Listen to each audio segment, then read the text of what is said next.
पुरंदरे प्रकाशन सादर करीत आहे शिवचरित्र कथन भाग 5।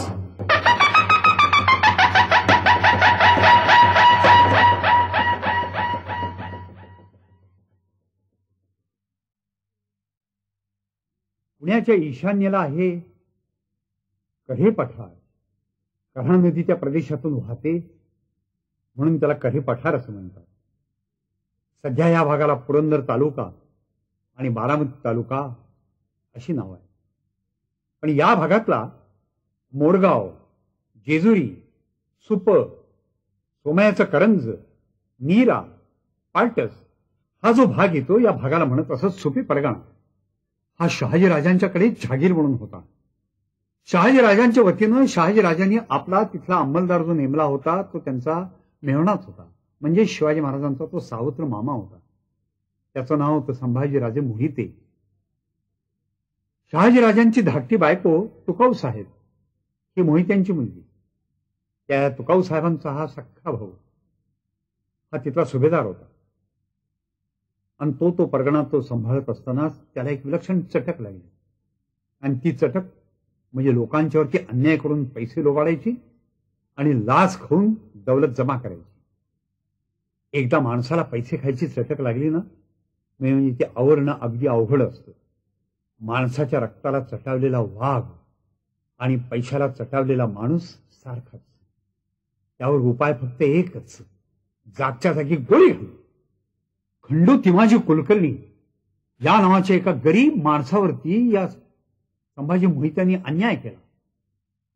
त्याला खोड्यात घातलं। जबरदस्तीनं त्याची जमीन ही रामाजी पंढरकर नावाच्या दुसऱ्या एका माणसाला देवली।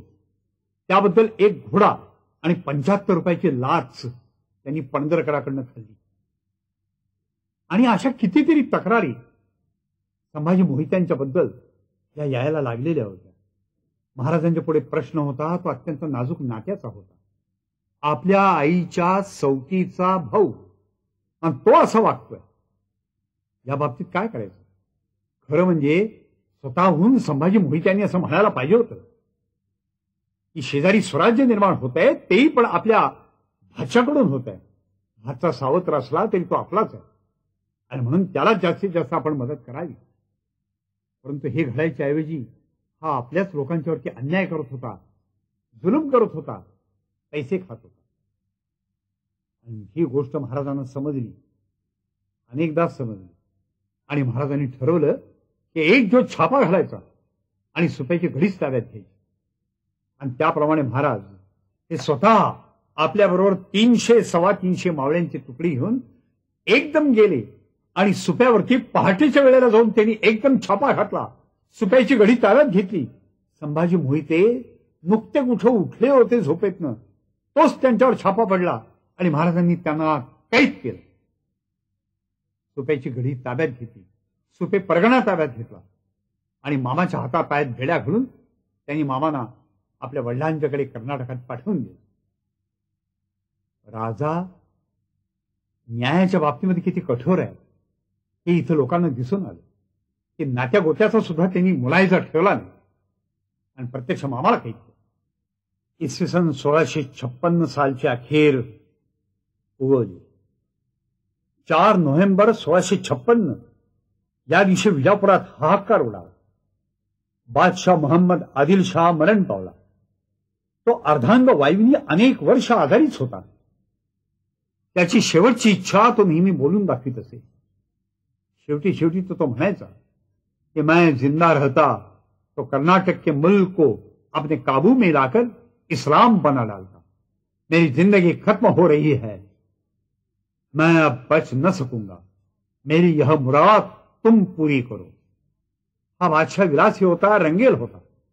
थोरल्या भावाचे डोळे काढून टाकून आणि धाकट्या भावाचे एक एक बोट छाटून टाकून त्यांना कायमचं बंदोबस्तात ठेवून हा स्वतः गादीवर बसला होता।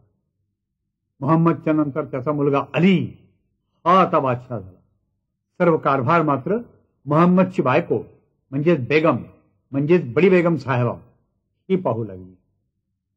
पण जशी दक्षिणेमध्ये ही एक राजकीय घटना घडली तशी उत्तरेमध्येही पण घडली। 1657 सालची पहिली तिमाही ही विलक्षण गेली। बादशाह शहाजहान आग्र्याच्या किल्ल्यामध्ये आजारी पडला. तो थकला होता, वृद्ध झाला होता. त्याला 4 मुलगे होते. सगळ्यात थोरला होता दाराशिकोह. औरंगजेब, मुराद, सुजा हे धाकटी मुलं.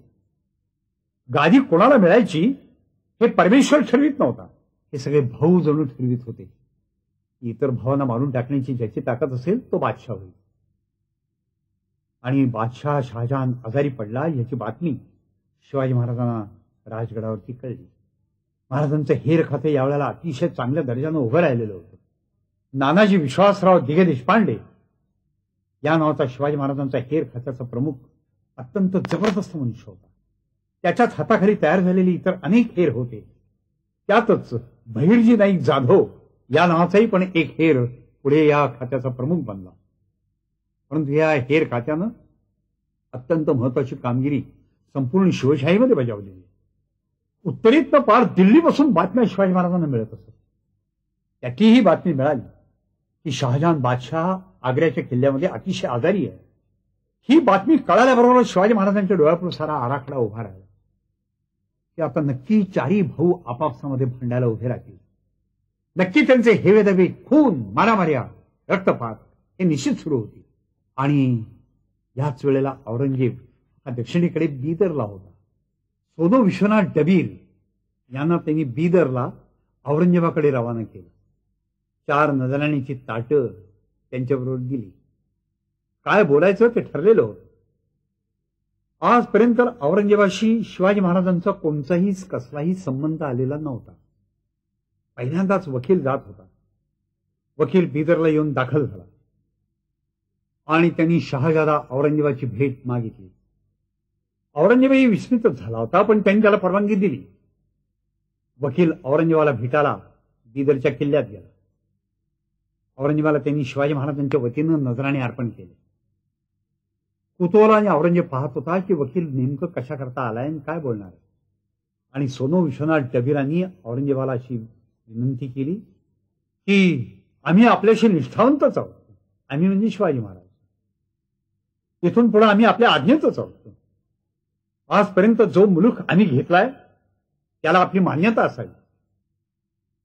औरंगजेबाला आश्चर्यच वाटलं. ते मुलूक घेतलाय शिवाजी राजांनी, तो विजापूरकरांचा घेतलाय आणि मान्यता आपली मागताय. पण औरंगजेबाने मान्यता दिली कारण त्याचं स्वतःच त्यात काहीच जात नव्हतं. फक्त मोठेपणा मिळत होता. आणि त्यांनी सांगितलं की जो आपण प्रदेश घेतलाय त्याला आमची मान्यता आहे.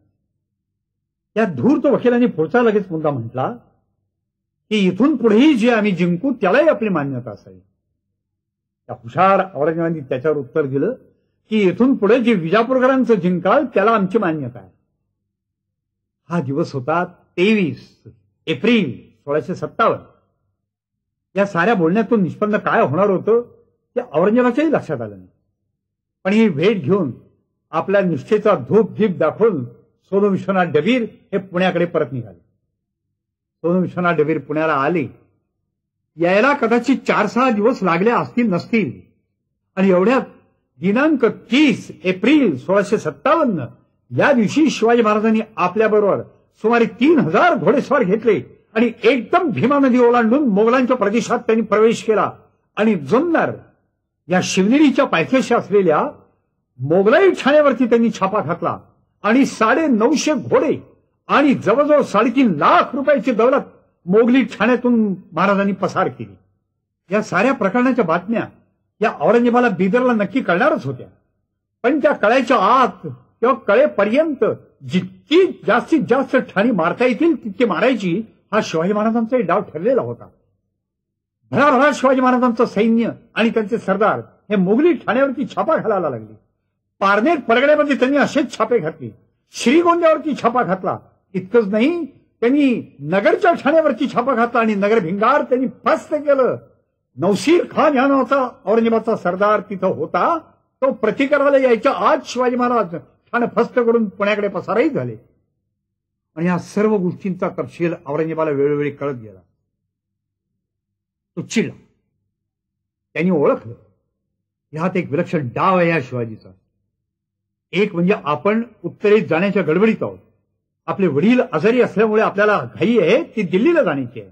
हे नक्की या शिवाजीने हेरलेलं आहे आणि त्यामुळं आपण आता शिवाजीच्या प्रतिकाराकरता त्याच्याकडे वळू शकत नाही ही खात्री ठेवून त्यांनी छापा घालण्याचं तंत्र सुरू केलेलं आहे. पण औरंगजेबाला इथे काही करताच येत नव्हतं. जर शिवाजीच्या मागे लागावं तर दिल्ली हातात न जातीये, जर दिल्लीकडे जावं तर हा शिवाजी धुमाकूळ घालायला लागलेला आहे. यातलं काय करावं हेच क्षणभर त्याच्या लक्षात येईना. तसं पाहिलं तर औरंगजेब हा थोरला मुलगा नव्हताच. थोरल्या मुलाचं नाव होतं दारा शिकोह. तो याला प्रत्यक्ष बापाच्या जवळ आग्र्याच्या किल्ल्यात होता. पण प्रत्येक मुलालाच घाई चाललेली असायची ना की आपण आपल्या बापाच्या मृत्यूच्या आधीच बादशाह म्हणून गादीवरती बसावं. हे ओळखूनच शिवाजी महाराजांनी पण आपला डाव टाकला आणि औरंगजेबाच्या मुलखावरती असे छापे घातले. आधी त्याच्याकडे वकील पाठवला, त्याला भेसावर ठेवलं आणि छापे घातले. शिवाजी महाराजांना याची कल्पनाही होती की कदाचित औरंगजेब हा स्वतः आपल्यावरती येणार नाही, कारण त्याला दिल्लीची घाई आहे. पण जरी तो स्वतः आला नाही तरी आपल्या एखाद्या तरी सरदाराला तो आपल्या मुलखावरती पाठवील. त्याचे अनेक सरदार या भागामध्ये आहेत. मुल्तफत खान आहे, शायस्ता खान आहे, अब्दुल मुनीम आहे, फौजदार खान आहे, रायकरण सिंह आहे, रायसिंह बुंदेला आहे. यापैकी एखादा सरदार जरी आपल्या मुलखावर चालून आला आणि त्यांनी 10-20 गावं जाळली तरी सुद्धा नुकसानच आहे ना ते स्वराज्याचं. म्हणून तेही होऊ नये एवढ्याकरता शिवाजी महाराजांनी आणखीन एक डाव टाकला. जे काही घडलंय याबद्दल क्षमा मागण्याकरता शिवाजी महाराजांनी आपले वकील रघुनाथ बल्लाळ कोरडे यांना औरंगजेबाकडे बिदरला पाठवून दिलं. पण महाराजांनी केलेल्या धुमाकुळाच्या बातम्या औरंगजेबाला कळलेल्याच होत्या आणि म्हणून त्यांनी कारतलब खानला जुन्नरच्या बाजूला, फौजदार खान, रायकरण सिंह, रायसिंह, शायस्ता खान, अब्दुल मुनीम वगैरे सरदारांना भीमीच्या परिसरामध्ये पाठवून दिलेलं होतं आणि कडक असे हुकूम त्यांना दिलेले होते. त्याचा मराठी अर्थ असा की शिवाजीच्या मुलखातील गावं जमीनदोस्त करा, लोकांच्या कत्तली उडवा, दयामाया बिलकुल दाखवू नका. 5 वर्षाच्या वरच्या आणि 80 वर्षापर्यंत असलेल्या कोणत्याही माणसाला सोडू नका, कापून काढा, त्यांचं सर्वस्व लुटून आणा. पुणे आणि चाकण ही शिवाजीची ठाणी धुळीला मिळवा. आपल्या मुलखातील जे कोणी लोक या शिवाजीला सामील असतील त्यांची तुम्ही सरसा मुंडकी उडवा. हे हुकूम सुटले. याची चाहूल शिवाजी महाराजांना होतीच आणि म्हणूनच रघुनाथ बल्लाळ कोरडे यांना नजराण्याची 4 ताटं देऊन शिवाजी महाराजांनी बिदरला औरंगजेबाकडे पाठवलं. पाठवण्याचा उद्देश स्पष्टच होता, केलेल्या कृत्याबद्दल पश्चात्ताप व्यक्त करून क्षमा मागण्याकरता. रघुनाथ पंत बिदरला आले. औरंगजेबाला हे सगळं समजत होतं, पण तरीही त्याला दिल्लीची घाई असल्यामुळे जर आत्ता एवढ्यावरती हे जर प्रकरण थांबत असेल तर त्यालाही ते हवंच होतं आणि म्हणून त्यांनी आलेल्या वकिलाची भेट घेतली. औरंगजेब रघुनाथ पंतांना म्हणाला की तुमच्याही आधी एक वकील येऊन गेले, त्यांनी निष्ठेच्या गोष्टी केल्या आणि ते इथून परत फिरतात ना फिरतात एवढ्यात प्रत्यक्ष शिवाजी राजांनी जुन्नर आणि इतरही आमच्या ठाण्यावरती हल्ले केले आणि सारी ठाणी फस्त गेली. हे तुम्ही केलेले गुन्हे हे क्षमा करण्यासारखे नाहीत. पण रघुनाथ पंतांनी क्षमा मागितली आणि म्हटलं की जे झालं ते आमच्या हातून चुकून झालं. अशा तऱ्हेची आगळीक आमच्या हातून पुन्हा होणार नाही. आम्ही आपल्याशी निष्ठेनंच वागू. महाराजांच्या वतीनं रघुनाथ पंतांनी हे औरंगजेबाला आश्वासन दिलं. हे आश्वासन वरकरणी आहे, तोंड देखला आहे, हे औरंगजेबालाही समजत होतं. हे प्रकरण जर एवढ्यावरती आता थांबत असेल, मिटत असेल तर मिटवावं, पण आपल्याला घाई आहे दिल्लीत दाखल होण्याची. हे ओळखून औरंगजेबानं या वकिलाचं सारं म्हणणं ऐकून घेतलं आणि महाराजांच्या करता एक पत्र रघुनाथ पंत वकिलांच्या स्वाधीन केलं. या पत्राचा मराठी अर्थ असा होता की तुमची अर्जदास्त रघुनाथ पंत वकील याचबरोबर जी तुम्ही पाठवली ती आम्हाला पावली. मजकूर ध्यानात आला. तुम्ही केलेली कृत्य विसरण्याजोगी नाहीत, तथापि तुम्ही त्या कृत्याबद्दल पश्चात्ताप व्यक्त केला आहे आणि हा दरबार उपेक्षा करणारा नाही हे तुम्ही जाणलाय. आता तुमची सर्व नजर निभ्रांतपणे आमच्याच ठायी आहे हे आम्ही जाणून तुम्हाला केलेल्या कृत्याबद्दल एक वेळ क्षमा करीत आहोत. आता आम्ही आमच्या मनात कोणतेही केलमिश ठेवीत नाही. तरी तुम्ही याबद्दल संतोष मानून असावं. आमच्या लोभाची पूर्णता समजावी. या पत्रावरती तारीख होती 1 जमाद राखर हिजरी 1068 म्हणजेच दिनांक 14 फेब्रुवारी 1658. हे सारा औपचारिक राजकारण होतं. एकमेकांना पुढे ओळखून होते. महाराजांची तर खात्रीच होती की औरंगजेबाचं असंच काहीतरी पत्र येईल. हे पत्र येण्यापूर्वी महाराजांनी विजापूरच्या आदिलशाहीला चकित करून टाकणारी एक धडक दिली. महाराजांनी आपल्या फौजेसह एकदम मुसंडी मारली की पुण्याहून थेट धारवाड जिल्ह्याच्या दक्षिण सरहद्दीवरती मासूर ह्या ठिकाणी. हा महिना होता 1656 ऑक्टोबरचा. मासूर आहे पुण्यापासून कमीत कमी 500 मैल दूर. बादशहानं ताबडतोब मोहम्मद इखलासला आणि भडळीकर रवलोजी घोरपड्यालाही शिवाजी महाराजांच्या विरुद्ध पाठवलं. महाराजांच्या अंगावर शाही फौज चालू झाली. गुत्तलचा हनुमंत गौडा मराठ्यांशी अत्यंत शौर्यानं लढला. अखेर महाराजांनाही माघार घ्यावी लागलीच. यावेळी मोहम्मद आदिलशहा अतिशय आजारी होता. याच वेळी एक भयंकर गोष्ट कर्नाटकात घडली. तिची आग आणि तिचे चटके प्रत्यक्ष महाराजांच्या कुटुंबाला जाणवले. महाराजांचे सख्खे थोरले भाऊ संभाजीराजे हे अफजल खानच्याच बरोबर कनकगिरीच्या वेढ्यामध्ये अडकलेले होते. कनकगिरीकराच्या विरुद्ध अफजल खान मोहीम चालवित होता. संभाजीराजे आणि अफजल खान हे दोघं मिळून हे वेढ्याचं काम चालवित होते. पण एकूणच भोसले कुटुंबावरती अफजल खानचा राग फार. त्यांनी हीच संधी साधली आणि संभाजीराजे मारले जातील अशीच जणू योजना केली. संभाजीराजांना अशा कोंडीत घातलं की कनकगिरीकरांच्या हल्ल्यामध्ये संभाजीराजे मारले गेले. संभाजीराजांच्या मृत्यूची नेमकी तारीख आज माहीत नाही. पण इसवी सन 1656च्या उत्तरार्धात हा त्यांचा मृत्यू तिथं घडला. अफजल खानमुळे हा मृत्यू आला. संभाजीराजांच्या मृत्यूच्या बातम्या ज्यावेळेला जिजाऊ साहेबांना कळल्या त्यावेळेला त्यांना अत्यंत दुःख झालं. पण त्याहूनही अधिक संताप आला. काय योगायोग असतात पहा. याच वेळेला शिवाजी महाराजांच्या थोरल्या राणीसाहेब सईबाई साहेब ह्या पुरंदर किल्ल्यावरती मुक्कामाला होत्या. त्या गरोदर होत्या.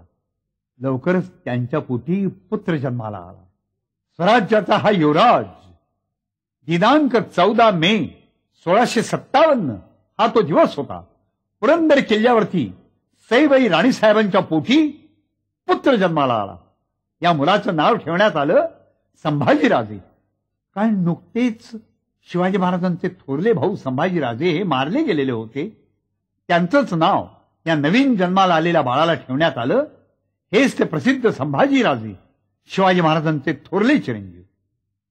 आपल्या थोरल्या काकांचा शौर्याचा वारसा घेऊनच ही जणू जन्माला आले.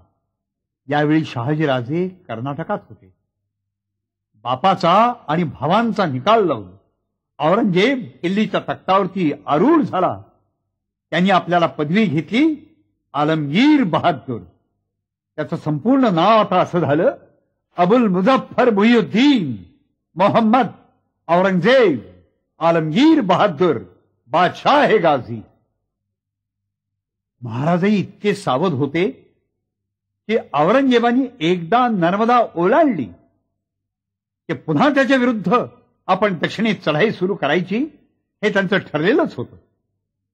औरंगजेबानं नर्मदा ओलांडली अशा बातम्या महाराजांच्या हेरांकडून महाराजांना आल्या आणि त्या आल्याबरोबर महाराजांनी पहिला छापा घातला सध्याच्या रायगड जिल्ह्यातल्या कर्जत भागावर आणि त्या भागातली सारी किल्ली त्यांनी काबीज करून टाकली.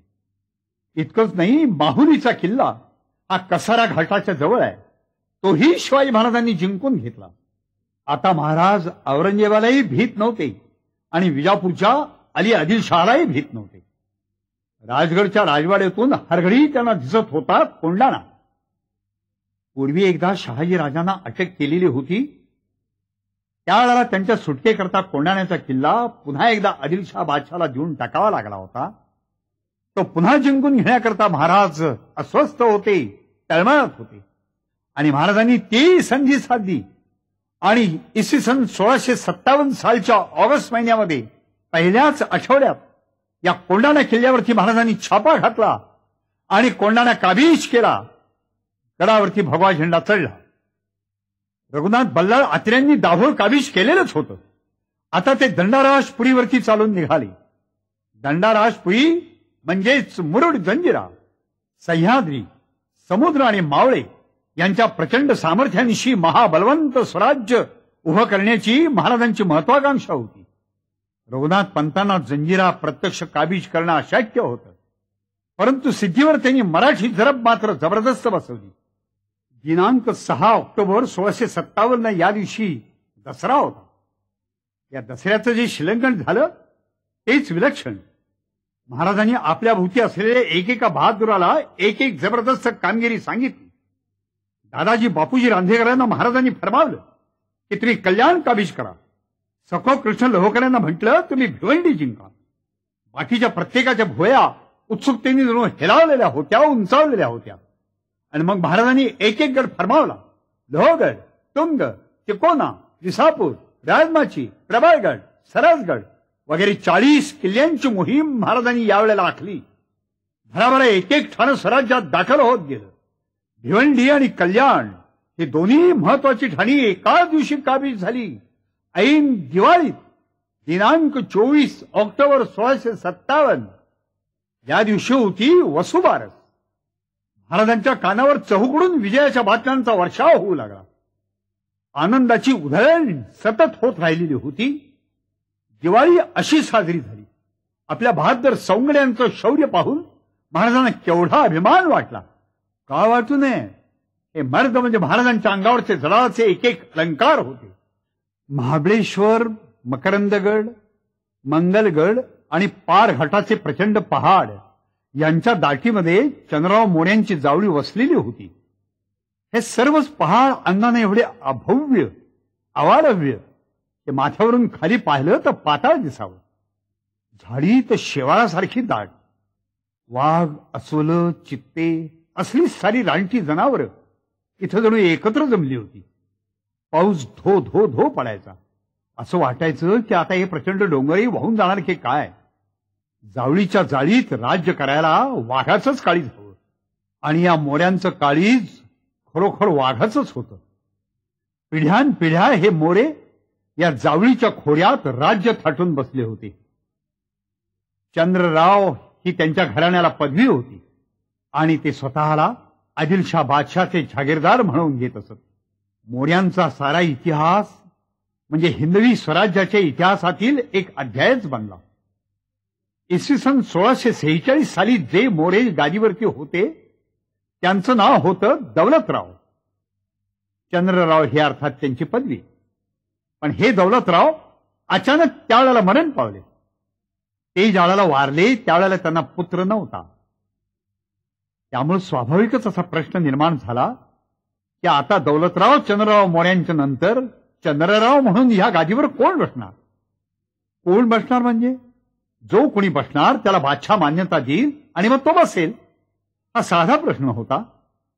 पण या चंद्रराव मोऱ्यांच्या बायकोच्या मनामध्ये सरळ प्रश्न आला की आता उद्यापासून माझं जीवन कसं.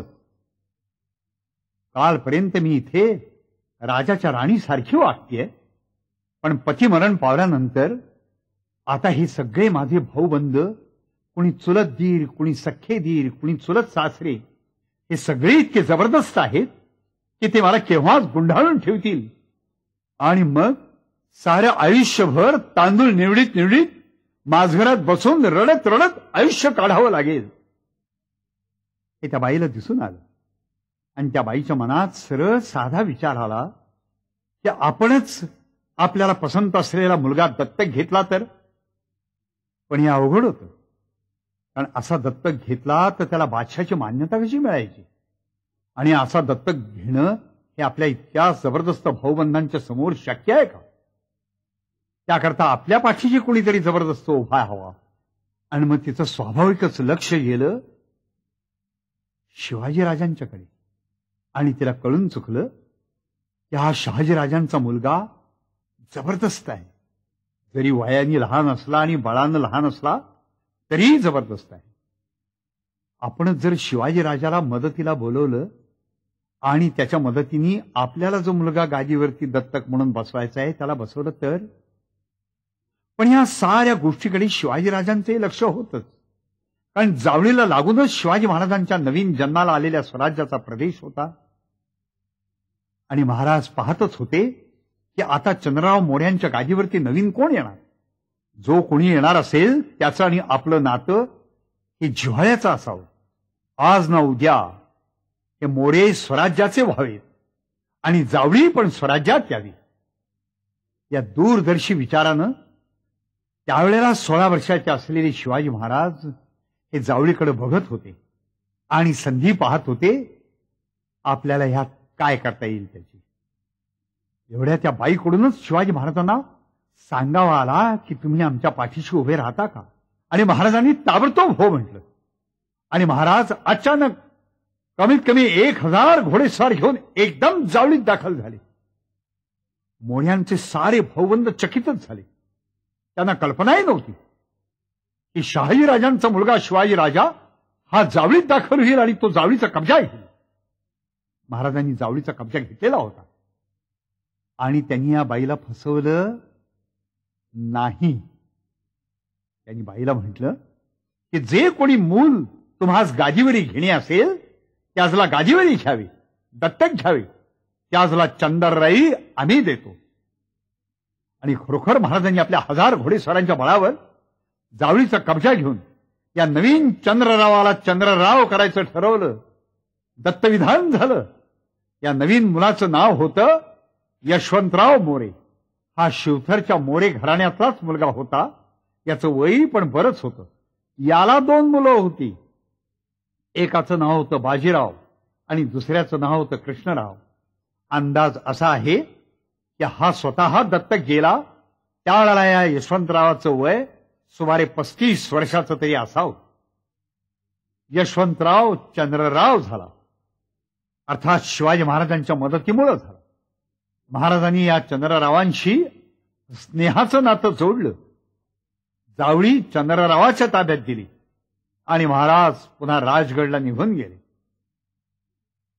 मोऱ्यांचा कारभार सुरू झाला. मोऱ्यांचं कारभारी पद हनुमंतराव मोरे या त्यांच्या चुलत घराण्यातील एका जबरदस्त माणसाकडे महाराजांनी सोपवलं होतं. हनुमंतराव मोरे मोऱ्यांचा कारभार पाहू लागले. 1 वर्ष गेलं, 4 वर्षे गेली, 5 वर्षे गेली. कारभार व्यवस्थित चालला होता. महाराज आणि मोरे यांचं नातं जिव्हाळ्याचं होतं. पण महाराजांनी पण मोऱ्यांना असं म्हटलेलं नव्हतं की तुम्ही जावळी स्वराज्यात दाखल करा आणि तुम्ही स्वराज्याचे नोकर व्हा. अजूनपर्यंत तसा प्रश्नच निर्माण झालेला नव्हता. पण इसवी सन 1655 सालची अखेर आली आणि यावेळेला या चंद्रराव मोऱ्यांचं मन फिरलं. चंद्ररावांचं मन फिरलं म्हणण्यापेक्षा हनुमंतराव मोऱ्यांचं म्हणजे कारभाऱ्याचं मन फिरलं. आणि त्यांनी खाशा चंद्रराव यशवंतराव मोऱ्याला असा सल्ला दिला की तुम्ही या शिवाजी राजाशी संबंध ठेवू नका. कदाचित उद्या हा शिवाजी राजा तुमच्या हातामध्ये मोर्चल देईल, चौरी देईल आणि त्यांच्या डोक्यावर तुम्हाला ती ढाळायला लावी. तुम्हाला तो नोकर बनवेल. आपण बादशाहचे सरदार आहोत. या शिवाजी राजाशी संबंध ठेवू नका. आणि चंद्रराव मोऱ्यांनाही पण हा सल्ला पटला. या मोऱ्यांनी शिवाजी महाराजांच्या कुरापती काढायला सुरुवात केली. महाराजांचा शेजारीच मुलूक होता. या भोर भागामध्ये शिवाजी महाराजांच्या मुलखात शिरून या मोऱ्यांनी तिथली माणसं मारायला सुरुवात केली. तिथल्या लोकांना मारठोक करायला सुरुवात केली. लुटालूट करायला सुरुवात केली. नाना तऱ्हेचे अन्याय करायला सुरुवात केली. या सर्व गोष्टी महाराजांना समजत होत्या. वरंधा आहे पलीकडेच. त्या वरंध्याचे जे गायकवाड घराणं होतं त्या गायकवाड घराण्यावरती या मोऱ्यांनी हल्ला केला. त्यांची गोरढोरं पळवली. ऐन खळ्यावरनं सारं धान्य चोरून नेलं आणि मोऱ्यांनी गायकवाडांना मारलं. झोडप गायकवाड तक्रार घेऊन गेले शिवाजी महाराजांच्याकडे. अशा आतापर्यंत अनेक तक्रारी आलेल्या होत्या, पण महाराज पाहत होते मोऱ्यांचं आणि आपलं जिव्हाळ्याचं नातं आहे. अशा अंतर्गत भानगडीमध्ये आपण लक्ष घालू नये. पण आता ही केवळ अंतर्गत भानगड राहिलेली नव्हती. महाराजांच्या मुलखावरती छापे घालून तो त्रास देत होता. त्या महाराजांना अधिक जरा गंभीरपणे विचार करणं भागच होतं. महाराजांनी आपले वकील रघुनाथ बल्लाळ अत्रे यांना मोऱ्यांच्याकडे पाठवलं आणि मोऱ्यांची समजूत घालण्याचा प्रयत्न केला की तुम्ही असं करू नका, तुमचं आमचं नातं जिव्हाळ्याचं आहे, आपण एक आहोत. पण मोऱ्यांच्या मनामध्ये हा विचार रुजेना. उलट त्यांनी जास्तच खोड्या काढायला सुरुवात केली. महाराजांच्या मुलखामध्ये एक चिखलगाव नावाचं एक गाव होतं आणि आजही ते आहे. या गावात रामाजी वाडकर आणि रुमाजी वाडकर हे बापलेक तिथं नांदत होते, राहत होते. पाटीलकी त्यांच्याकडेच होती. त्यांच्या घरावरती मोऱ्यांनी जाऊन छापा घातला आणि एकूण 10 माणसं कापून काढली. आता हे प्रकरण फारच गंभीर होतं. त्या महाराजांनी रघुनाथ बल्लाळ अत्र्यांना पुन्हा एकदा पाठवलं आणि मोऱ्यांना समजावून सांगितलं की तुम्ही असं करू नका, तुम्ही आमचे आहात. आम्ही तुम्हाला वाटलं तर तुमच्या योग्यतेनुरूप तुम्हाला चाकरी देऊन स्वराज्यात ठेवतो. तुमचा मान मरातब, तुमची प्रतिष्ठा योग्य रीतीने सांभाळली जाईल. पण तुम्ही स्वराज्याशी दावा मांडू नका. पण मोऱ्यांना ते पटलं नाही आणि मोऱ्यांनी शिवाजी महाराजांना उलटा निरोप पाठवला की तुम्ही जावळी घेऊ पाहता, आमच्याशी भांडण मांडू पाहताय. वास्तविक तुम्ही जो मुलूक आपला म्हणता तो आमचाच मुलूक आहे. म्हणजे शिवाजी महाराजांच्याच मुलखावरती मोऱ्यांनी हक्क सांगायला सुरुवात केली. महाराजांना ते आणखीनच विचित्र वाटलं. इतकंच नाही, राजगड किल्ल्याच्या उत्तर पायथ्याचाही मुलूक माझाच आहे असं मोरे म्हणायला लागले. हे म्हणजे जास्तच आणखीन भांडणाची कळ निघाली. त्या महाराजांनी मोऱ्यांना शेवटी कळवलं की तुम्ही मुकाट्यानी रुमालानी हात बांधून आमच्या पुढे हजर व्हा. जर तुम्ही हजीर झालात तर आम्ही तुमच्या योग्यतेनुरूप तुम्हाला इथं नोकरी देऊ. पण जर तुम्ही भांडत राहाल तर मात्र तुमची दया केली जाणार.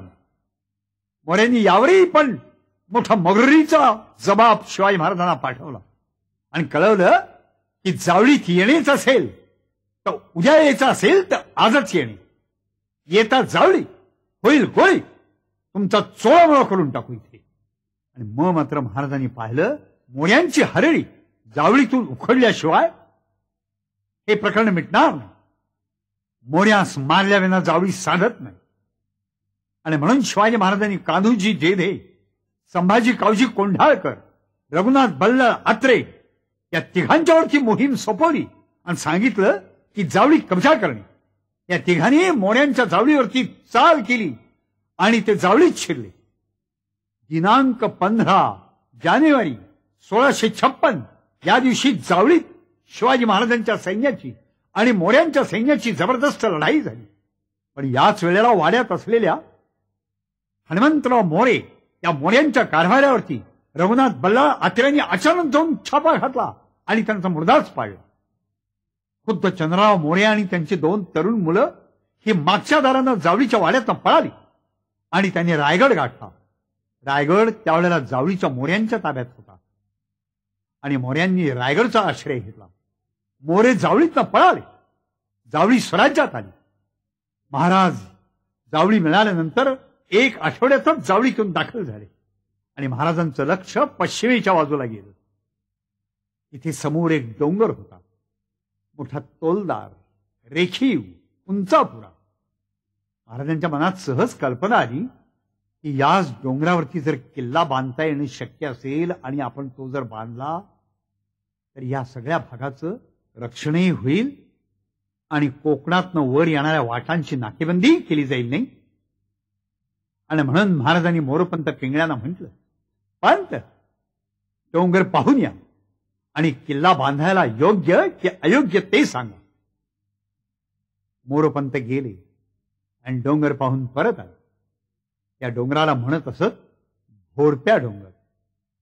आणि त्यांनी येऊन महाराजांना सांगितलं, महाराज किल्ला बांधायला जागा अगदी योग्य, सर्व बाजूनी बेलार. इतकंच नव्हे तर पार घाटावरती नजर ठेवता येईल अशी मोक्याची जागा आहे. वर पाणीही आहे. सर्वात म्हणजे जाईच्या जाळीत तिथं स्वयंभू श्री केदारेश्वराचं शिवलिंग आहे. महाराजांना हा शुभ शकून वाटला. महाराजांनी स्वतः जाऊन पाहणी केली आणि महाराजांनी इथे किल्ला बांधायचं निश्चित केलं आणि हे कामही त्यांनी मोरोपंत पिंगळ्यांच्यावर सोपवलं. मोरोपंतांनी किल्ल्याचं बांधकाम सुरू केलं. हे बांधकाम एकूण 2 वर्ष चाललेलं होतं. किल्ला साय संगीन पुढच्या 2 वर्षात हा बांधून झाला. महाराजांनी या किल्ल्याचं नाव ठेवलं किल्ले प्रतापगड. हा किल्ला आऊसाहेबांना तर अतिशय आवडला. एका शाहिरांनी तर म्हटलं की राजगड राजाचा, प्रतापगड जिजाऊचा. इतका हा किल्ला तारेवार झाला. भोवती घनदाट अरण्य, जावळीचं खोरं, समोर पूर्वेच्या बाजूला महाबळेश्वर आणि डोंगरांची तर प्रचंड वारुळासारखी दाटी. युद्धाला असं रणक्षेत्र मिळणार नाही अशी ही जागा. शिवाजी महाराजांचा प्रतापगड एखाद्या कुंदणात बसवलेल्या हिऱ्यासारखा या जावळीच्या खोऱ्यामध्ये शोभू लागला.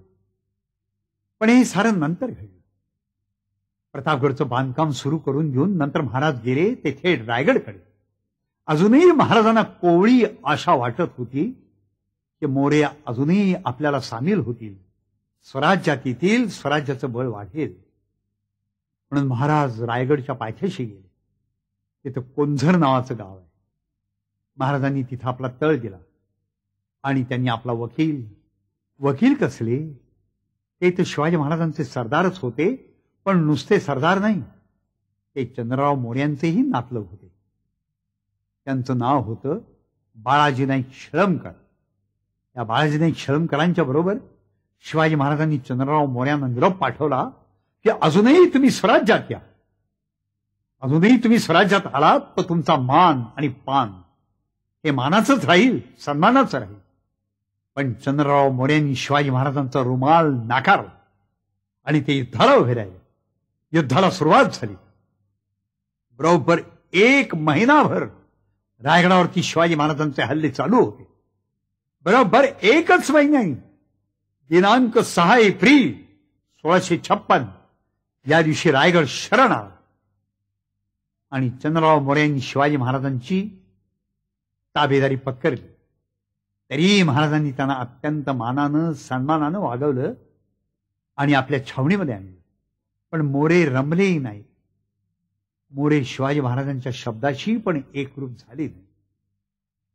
या मोऱ्यांना आपला मोरेश्वर वाटत होता विजापूरचा बादशाह. आणि एक दिवस ऐन पावसाच्या दिवसात जुलै महिन्यात हे मोरे फितुरीची राजकारण करायला लागले. मोऱ्यांनी गुपचूप फितुरीची पत्र मुधोळकर बाजी घोरपड्यांच्याकडे रवाना केली.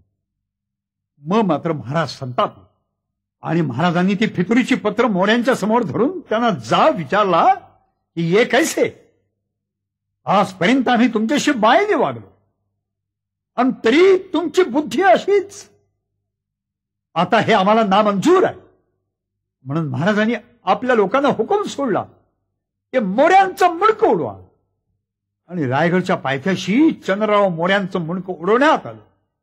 मोरे संपले. शेवटचा चंद्रराव मारला गेला.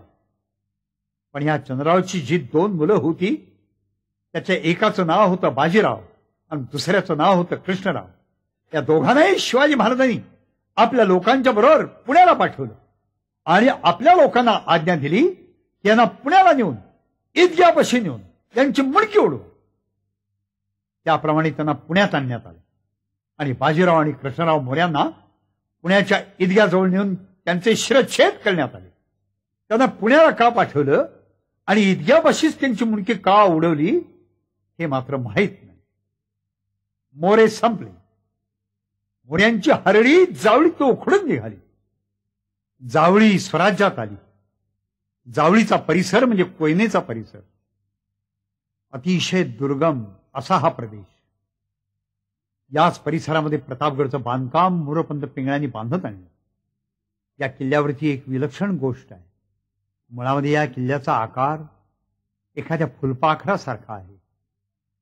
पण या किल्ल्याच्या एका दरवाजावरती मोरोपंत पिंगळ्यांनी गणपतीची मूर्ती कोरली नाही, कलशाचंही पण चित्र कोरलं नाही. त्यांनी तिथं कोरलं आहे घोरपडीचं चित्र. मोरोपंतांना असं सांगायचं असावं की मराठ्यांचा चिवटपणा हा घोरपडी इतकाच आहे, आणि घोरपड हे मराठ्यांच्या चिवटपणाची जणू प्रतीकच आहे, प्रतिबिंबच आहे. प्रतापगड हा एक उत्कृष्ट किल्ला स्वराज्यात दाखल झाला. अजून किल्ल्याचं लगीन लागायचंच होतं. लगीन म्हणजे लढाई, पण ह्या प्रतापगडचं पहिलंच युद्ध होणार होतं ना, ते महा जबरदस्त अशा एका रावणाशीच. प्रतापगड बांधून झाल्यानंतर हा योग अवघ्या 3 वर्षात निर्माण होत होता, आणि ती स्वारी स्वराज्यावरही पण निर्णायक ठरणार होती. दिनांक 24 ऑक्टोबर 1657 या दिवशी कल्याण काबीज झाल्यानंतर महाराज थोड्याच दिवसामध्ये कल्याण पाहण्याकरता म्हणून आले. या कल्याणच्या खाडीवर तिथेच किल्ला होता. या किल्ल्याची डागडुजी करणं अत्यंत आवश्यक होतं. किल्ल्याचं नाव किल्ले दुर्गाडी. इथं दुर्गादेवीचं देऊळ होतं, आणि या किल्ल्याच्या दुरुस्तीचं काम चालू असताना महाराजांच्या लोकांना तिथं भूमिगत द्रव्य मिळालं. मराठी पराक्रमावर महाराज आणि समुद्र दोघेही निहाय प्रसन्न झाले होते. स्वराज्याच्या आरमाराला हा इथेच प्रारंभ होत होता. सुरुवातीला काही गलबतं शिवाजी महाराजांनी विकत घेतली, काही नंतर बांधायलाही पण त्यांनी सुरुवात केली. स्वराज्याचा आरमार सुरुवातीला अत्यंत लहानच होतं. महाराजांनी स्वराज्याचा पहिला सरखेल म्हणजे सागराध्यक्ष म्हणून नेमलं दर्या सारंगाना. शिवाय इब्राहिम खान, दौलत खान, मायनाक भंडारी, वेंटाजी भाटकर, लाय पाटील कोळी हे अत्यंत शूर, धाडसी आणि निष्ठावंत अधिकारी आरमारात सामील झाले. आरमारी तळासाठी कल्याणलाच एक किल्ला खाडीवरती तामीर करण्याचा महाराजांनी हुकूम दिला. दिनांक 14 जानेवारी 1658 या दिवशी कोकणची मोहीम पूर्ण करून महाराज राजगडावर आले, आणि नंतर राजगडावरून पुन्हा चौलकडे वळले. चौल पोर्चुगीज फिरंग्यांच्या ताब्यात होतं, तेही काबीज झालं. गोव्याच्या गोरंदोराला म्हणजे गव्हर्नरला छातीत धडकीच भरली. महाराजांचं सैन्य थोडं होतं, पण त्या सैन्याची ताकद सुरुंगाच्या दारूसारखी भयंकर होती. महाराजांनी तळ आणि घोसाळ हे दोन्ही ठाणी काबीज केली. गोव्याच्या गोरदोरानं मराठ्यांच्या या पुंडाईबद्दल आपला रिपोर्ट पोर्चुगालला आपल्या फिरंगी राजाकडे पाठवून दिलाय. तो सापडलाय. त्याची तारीख आहे 5 मे 1658, आणि त्यात त्यांनी म्हटलंय की शिवाजी नावाचं प्रकरण हे अत्यंत जबरदस्त आहे, आपल्याला त्याच्यापासून फार काळजी घ्यावी लागेल. महाराज आता दक्षिणेकडे कोकणात उतरले. विजयदुर्गच्या किल्ल्यावरही गेले. अथांग सागर पसरलेला होता. वर आकाश, खाली समुद्र. विजयदुर्गवर महाराज उभे होते. तिघांनाही उपमा एकमेकाचीच. आकाशात ढग भिरभिरत होते. महाराजांचा शेला, अंगरखा आणि मोत्याचा तुरा वाऱ्यावरती नाचत होता. सागराच्या लाटा विजयदुर्गावरती आदळत होत्या. जणू महाराजांना त्या किताब बहाल करीत होत्या आणि ओरडून म्हणत होत्या, हे महाराष्ट्राच्या महाराजा, जा, हे तुझा आरमार घेऊन क्षितिजाच्या पलीकडे जा. दुश्मनांचं होडगं सुद्धा या किनाऱ्यावरती तू फिरकू देऊ नकोस. बदमाशगिरी करून कोणी बदफैली करील तर तोफेच्या दणक्यानं तू ते उडाव. मी ते सहज गिळून टाकेन. महाराजा, तू पाण्यावरचाही पातशाह आहेस. गनीम साफ बुडव. महाराजांनी संगमिरी या नावाचं नवं गलबत बांधायला याच वेळेला सुरुवात केली. हे गलबत फार चांगल्या पद्धतीचं बांधून झालं. याची गती आणि ताकद ही फिरंग्यांच्या गलबता इतकीच होती. भगव्या झेंड्याचा धाक पश्चिम समुद्रावरती आता हळूहळू बसू लागला. ज्यांच्याजवळ आरमार त्यांच्याच ताब्यात समुद्र हे तत्व महाराजांनी अचूक ओळखलं होतं. गोमांतकाच्या जवळचं कुडाळ आणि सावंतवाडी इथं सावंत भोसले यांचं घराणं जागीरदारी सांभाळून होतं. हे भोसले म्हणजे महाराजांचे भाऊबंदच होते. हे सावंत राजे स्वतःला आदिलशहाचे सरदार म्हणवीत असत. यावेळी म्हणजेच इसवी सन 1658च्या अखेरच्या काळात विजापूरकरांचा सरदार रुस्तमी जमा हा राजापुरापासून वेंगुर्ल्यापर्यंतच्या कोकणचा सुभेदार होता. अर्थात सावंताचाही मुलूक रुस्तम जमाच्या हुकमतीखाली होतात, परंतु लखम सावंताचं आणि या रुस्तमचं वाकडं होतं. लखम सावंताच्या आणि या रुस्तमी जमाच्या चकमकी झडू लागल्या. आपलं बळ अपुरं आहे हे लखम सावंतांनी जाणलं आणि शिवाजी महाराजांच्याकडे त्यांनी मदत मागितली. सावंतांचा वकील पितांबर शेणवी शिवाजी महाराजांच्याकडे आला आणि उभयतांचा तह ठरला.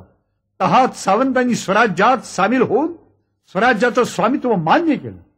सावंत भोसले आणि शिवाजी महाराज भोसले एक झालेले पाहून रुस्तम जमा मुकाट्यानं गप्प बसला. या स्वारीत शिवाजी महाराजांना कुडाळला एक अलौकिक वस्तू मिळाली. त्याचं असं झालं, गोलेकर सावंत या नावाचा एक ग्रस्त या कुडाळमध्ये राहत होता. या गोलेकर सावंतापाशी युरोपमध्ये तयार झालेली एक उत्कृष्ट दुधारी तलवार होती आणि एक बसायची घोडीही होती. जलचरांच्या मुलखात तयार झालेली ही तलवार अप्रतिम दर्जाची होती. ती अत्युत्कृष्ट तलवार सावंतांच्याकडून शिवाजी महाराजांनी घ्यावी म्हणून ती बातमी त्या हेरांजी महाराजांना दिली. पण महाराजांनी म्हटलं की मी त्या सावंताकडून ती तलवार जबरदस्तीने घेणार नाही. ते जर मला विकत देत असतील तर मी अवश्य घेईन. तेव्हा महाराजांच्या मंडळींनी गोलेकर सावंताला जाऊन विनंती केली की तुझ्यापाशी असलेली तलवार आणि घोडी ही तू शिवाजी महाराजांना विकत का देत नाहीस? तेव्हा त्या गोलेकर सावंतानं उत्तर दिलं की माझी घोडी तर मी देणारच नाही, पण ही तलवार मी महाराजांना नजर करतो. आणि म्हणून त्यांनी ती तलवार स्वतः येऊन शिवाजी महाराजांना ती अर्पण केली. ही तलवार अतिशय सुरेख होती, दुधारी, मुठीवरती सोन्याचं काम केलेली आणि 13 निरनिराळी रत्न त्या मुठीवरती जडवलेली अशी तलवार होती. महाराजांनी ती तलवार स्वीकारली आणि परत भेट म्हणून महाराजांनी 350 होन आणि मानाची वस्त्र त्या गोलेकर सावंतालाही दिली. हीच ती प्रसिद्ध तलवार. याच तलवारीचं नाव शिवाजी महाराजांनी भवानी तलवार असं ठेवलं. ही तलवार युरोपमध्ये तयार झालेली आहे. जावळीच्या खोऱ्यातला प्रतापगड बांधून पूर्ण झाल्यावर महाराजांनी अर्जोजी यादवाला प्रथम किल्लेदार म्हणून नेमलं. नंतर त्याच्या जागी गणूजी गोविंदास याला नेमलं. यावेळी जावळीच्या सुभ्यावरती सुभेदार होते गोरखोजी काकडे दिनकरराव. यावेळी स्वराज्याचे सरनोबत माणकोजी धातोंडे हे फारच वृद्ध झाले होते, तरी ते पराक्रम गाजवीतच होते. पण आता महाराजांनी त्यांच्या जागी तितकीच धडाडी आणि धार असलेला एक वीर निवडला. तो वीर म्हणजे नेताजी राजे पालकर. नेताजी पुरंदरची किल्लेदारी पाहत होता. तो आता स्वराज्याचा सरनोबत झाला आणि माणकोजी शिवाजी महाराजांच्या सदरेवरचे सल्लागार बनले. महाराजांच्या धुमाकुळानं विजापूरच्या दरबारातील हवा भयंकर तापली होती. सर्वात जास्त संतापली होती एक व्यक्ती. कोण? उलिया बेगम, बडी बेगम साहेबा, ताजुल मुखद्दिरात, बादशाह अली आदिल शाहची आई. गेल्या वर्षभरामध्ये शिवाजी महाराजांनी आणि त्यांच्या सरदारांनी आदिलशाहीतले अनेक किल्ले जिंकून घेतले होते. कोकण पट्टीतला तर केवढा मोठा भाग हा स्वराज्यात दाखल केला होता. प्रत्येक ठिकाणी शिवाजी महाराजांना यशच मिळत गेलं होतं आणि या सगळ्या विजयाच्या बातम्या विजापुरात येऊन पोचत होत्या. विजापूरकरांचा पराभव हीच रोज येणारी बातमी होती. त्यामुळे विजापूरचा दरबार अत्यंत खवळून गेलेला होता. रोज काही ना काहीतरी चाललंच होतं. आज हा किल्ला गेला, उद्या तो किल्ला गेला, परवा तो मुलूक गेला, परवा ते ठाणे गेलं, अमुक बंदर जिंकलं, अमका खजिना शिवाजी राजांना लुटून साफ पन्ना केला, निम्मी कोकणपट्टी गेली. असं काही ना काहीतरी रोज जातच होतं. असंच जर रोज जात राहिलं तर एक दिवस विजापूर सुद्धा गेल्याची बातमी येईल अशी चिंता विजापूर दरबारातल्या लोकांना वाटणं स्वाभाविक होतं. आता या शिवाजीच्या बंडखोरीला करावं तरी काय हे कोणालाच कळेना. ज्याला त्याला वाटत होतं या शिवाजीचा मोड केला पाहिजे, त्याला मारलं पाहिजे, त्याचा पूर्णपणे बिमोड करून त्याला नाहीसं केलं पाहिजे. पण प्रत्येकाला असं वाटत होतं की आम्हाला पाठवू नका. मग हे विजापूर दरबारातले लोक भेकड होते का? नाही, ते शूर होते. कोणाला 20 वर्षाचा अनुभव होता, कोणाला 25 वर्षाचा रणांगण गाजवल्याचा अनुभव होता. कोणी फार मोठ्या थोरल्या मोहिमा यशस्वी केलेल्या होत्या. पण तरी त्यांना भीती वाटत होती ती शिवाजीराजाची नाही, तर शिवाजीराजाच्या सह्याद्रीच्या मुलखाची आणि शिवाजीराजाच्या गनिमी काळाच्या युद्ध पद्धतीची. या दोन गोष्टीमुळेच हे लोक जरा बिचकत होते आणि त्यांची एकच इच्छा होती की अशी एक मोहीम काढली पाहिजे की ज्यामुळे शिवाजीराजाचा पूर्णपणे बिमोड होईल, पण युद्ध मात्र हे डोंगरी भागात न होताना सपाटीच्या भागावरती होईल. मग जरी शिवाजीराजांनी आपलं दुप्पट फौज आणली तरी सुद्धा शिवाजीचा मोड करू असा त्यांना विश्वास होता. बादशाही अंमलात तर संतापाचं तेल उकळत होतं. बादशापेक्षा त्याची आई जास्त खवळलेली होती. शिवाजी भोसल्याची बगावत बेखोबुनियाद उखळून काढण्याचा या बाईनं निश्चयच केला होता. पण एकदा शहाजीराजांनाच त्यांच्या या पोराची हरामखोरी तपशीलवार कळून पहावी आणि बादशाच्या नावानं एखादं दमदाटीचं फरमान कर्नाटकात रवाना करावं असं या बाईच्या मनात आलं आणि त्याप्रमाणे तिनं फरमान शहाजीराजांच्याकडे रवानाही केलं. या तुमच्या पोराला आवरा, नाही तर या बंडखोरीचा नतीजा फार भयंकर होईल असा या खलित्याचा आशय होता. आपला मुलगा इतका प्रतापवंत बनलेला ऐकून शहाजीराजांना धन्यताच वाटत होती. त्यांनी दरबारला तर सरळ कळवून टाकलं की माझा पोरगा माझा ऐकत नाही, तुमचं तुम्ही पाहून घ्या. खरा त्याचा अर्थ असा होता की माझा मुलगा माझंच ऐकतो, तुमची काही हिंमत असेल तर पहा काही करून. पण शहाजीराजांचं हे उत्तर अपेक्षितच होतं. बड्या साहेबांचं ठाम मत झालं होतं की शिवाजी आणि शहाजी दोघेही निमखराम आहेत. प्रथम शिवाजीचा नाश केला पाहिजे आणि त्याप्रमाणे ती विचार करू लागली. महाराजांना विचार करायला आता वेळच नव्हता. ते आपलं बळ वाढवित होते, किल्ले बेलाग बनवित होते, आरमारी तळ समर्थ करीत होते, पागा पायदळ आणि तोफा मिळतील तितक्या मिळवित होते. राजगडावरून बुद्धिबळाचा डाव ते खेळत होते. भोवती असलेली मंडळी आणि आऊसाहेब डोळ्यात तेल घालून पटावरची सोंगटी हलवीत होती. जरा कुठं संधी दिसली ते महाराजांनी झडप घातलीच म्हणून समजावं. बडी बेगम साहेबा मात्र संतापलेली होती. मराठी मुलखात तिला बडी साहेबीण म्हणून ओळखत. विजापूर दरबारामध्ये मात्र तिला उली या जनाबा या सन्मानपूर्वक नावाने ओळखत. दरबारातील एक अत्यंत बडा सरदार आणि सेनापती खान मोहम्मद याला तिनंच अफजल खानच्या सांगण्यावरून ठार मारलं होतं. अशी महाकजाग बाई होती. आता ती महाराजांच्यावर संतापली होती. तिनं पक्का इरादा केला की शिवाजीचा साफी साफ नायनाट करायचाच. तिनं आपल्या वजिरामार्फत सर्व सरदार मनसबदारांना दरबारची तशरीफ फरमावली आणि एक अतिशय योजनापूर्वक असा दरबार तिने विजापुरात भरवला. दरबार भरवण्यातला तिचा हेतू हाच होता की सर्वांना एकत्र बोलावून त्यांना आवाहन करायचं आणि ते आवाहन केलं तर लोकांच्यात एक जोश निर्माण होईल. उत्साहानं कोणी पुढे येईल, त्याच्यावरती ती मोहीम सोपवता येईल. दरबारमध्ये बहुतेक सारे आदिलशाही सरदार हजर होते. शहाजीराजे नव्हते. ते येणं शक्यच नव्हतं. ते त्यावेळेला दक्षिणेकडे होते. पण दरबारची शान नेहमी इतकीच झगमगत होती. गालिचे भव्य कवानीवरती झुळझुळणारे पडदे, रंगीबेरंगी काचांची मोठी मोठी क्षमादान, सोन्या चांदीच्या जाळीदार हंड्या, जाळीदार धूपधाणीतून सर्वत्र पसरणारा धूर, हातात सोन्याचे नक्षीदार दंड घेतलेले शाही गुर्ज बारदार, उंचावर असलेले वैभवशाही तख्त, त्यावर भरजरी लोड, गिरद्या आणि मसनत आणि मखमलीचं झालरदार हिरवं छत्र असा हा थाट नेहमीचाच होता. या दरबारला तिने नाव दिलं होतं पैजेच्या विड्याचा दरबार. की भर दरबारात पैजेचे विडे मांडायचे आणि दरबारला आवाहन करायचं की कोण असा बहादूर आहे की जो हा पैजेचा विडा उचलील आणि शिवाजीचा बेखोबुनियाद पूर्णपणे फडशा उडवेल. आणि जर समजा यातनं कोणी तयार झालं नाहीच तर अफजल खान आहेच, तो पुढे येईल, तो विडा उचलेल, मोहीम त्याच्यावर सोपवायचीच आहे. पण एक प्रकारचं वातावरण निर्माण करण्याकरता आणि एक प्रकारचा प्रचार करण्याकरता तिने हा दरबार भरवला. दरबार भरला. बादशाह अली आदिलशाह ललकारांच्या निनादामध्ये दरबारात येऊन तख्तावर बसला. उभा असलेला दरबार सतत कुर्निसात करीत होता.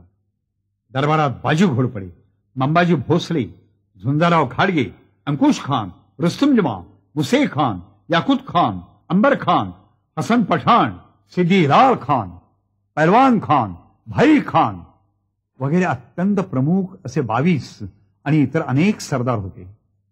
दरबार पुढे अत्यंत महत्वाचा सवाल होता शिवाजीच्या बंडाचा बिमोड करण्याचा. कोण आहे शिवाजीवरती चालून जायला तयार, हा दरबारचा सवाल होता. तख्तापूरच्या चौरंगावरती एका तबकामध्ये विडे ठेवलेले होते. शिवाजीची शरारत खतम करायचा जो तयार असेल त्यांनी तख्तापूरचा विडा उचलावा. दरबारात अत्यंत गंभीर वातावरण पसरलं होतं. कोणाची मान वर होत नव्हती. जो तो अद्विनो उभा होता मान खाली घालून. शिवाजीवर स्वारी करणं म्हणजे फारच महागाईची गोष्ट होती. बड्या साहेबांनी एकदम मोठा सवाल फेकला. बताओ कौन तैयार है शिवाजी को गिरफ्तार करने के लिए? कौन जान की बाजी लगाएगा? बताओ कौन शिवा की ध्वजा उड़ाएगा? दरबारचा नूर जास्तच गंभीर झाला. भयान स्तब्धता पसरली. जो तो मान खाली घालून उभा राहिला होता. बेगमीच्या कपाळावर रागाच्या आठ्या चढल्या. तिचे डोळे वटारले गेले. बादशाही अस्वस्थ झाला. आता बाईचा शब्द पडणार की काय? क्षणामागून क्षण असे चालले होते की दरबारातून कोणताच प्रतिसाद दिसत नव्हता. कोणीही उत्साहानं पुढे येत नव्हता. कोणीही मान वर करून म्हणत नव्हता ही मोहीम माझ्यावरच होती. पण तेवढ्यात चाहूल उमटलीच. दरबारात उभा असलेल्या सरदारातून एक अत्यंत झिप्पाड देह पावलं टाकीत पुढे आला. कोण? अफजल खान मोहम्मद शाही, बुलंद मकाम फरजंद मोहम्मद आदिल शाह. आणि कुर्निसात करीत अफजल खान पुढे येत होता. जणू एखाद्या डोंगराचं शिखरच पुढं आपोआप सरकावं तसा भास होत होता त्याचं ते व्यक्तिमत्व पाहून. सर्व दरबारचे डोळे त्याच्यावरती खेळले. बड्या साहेबांची मुद्रा ते एकदम फुलली. बादशाह खुश झाला. अफजल खाननं पुढे येऊन तबकातला विडा उचलला. तो त्यांनी पागोट्यातल्या पट्टीमध्ये खोला. आता दरबारचा नूर एकदम पालटला. अफजल खान मोठ्या हिमतीनं आणि आवेशानं कुर्निसात करीत म्हणाला, हुजूर जिल्लेलाही मैं शिवा को गिरफ्तार करके हुजूर के आगे पेश करूंगा, जिंदा या मुर्दा. ही प्रतिज्ञा ऐकून बडी बेगम खुश होऊन गेली. दरबारी मनसबदारांनी खानाची वाहवा सुरू केली. जो तो धन्यवाद गाऊ लागला. जो तो म्हणू लागला, वाह वाह, सुभान अल्लाह, शाबास, जीते रहो बहादुर, उम्र दराज हो, आमीन आमीन आमीन. दरबारात एकदम उत्साहाचं वातावरण दाटलं. सुटकी लढवे चिंताक्रांत चेहरे हसले. आणि त्यांना योग्य तो सेनापती मिळाला. बादशहानं अफजल खानला लगेच मोत्याचा तुरा, शिरपाव, खिलत, घोडा, फिरंग वगैरे मानाची चिन्ह देऊन त्याची सरफराजी केली. खानानं खूपच मोठी मोहीम अंगावर घेतली. पण खानाला मात्र ही फारशी मोठी मोहीम वाटत नव्हती. शिवाजी तर केवळ एक कोहस्थानी बगावतखोर लडका, पहाड का चोहा, सहज मारू, आसानीनं खतम करू अशी त्याची उमेद होती.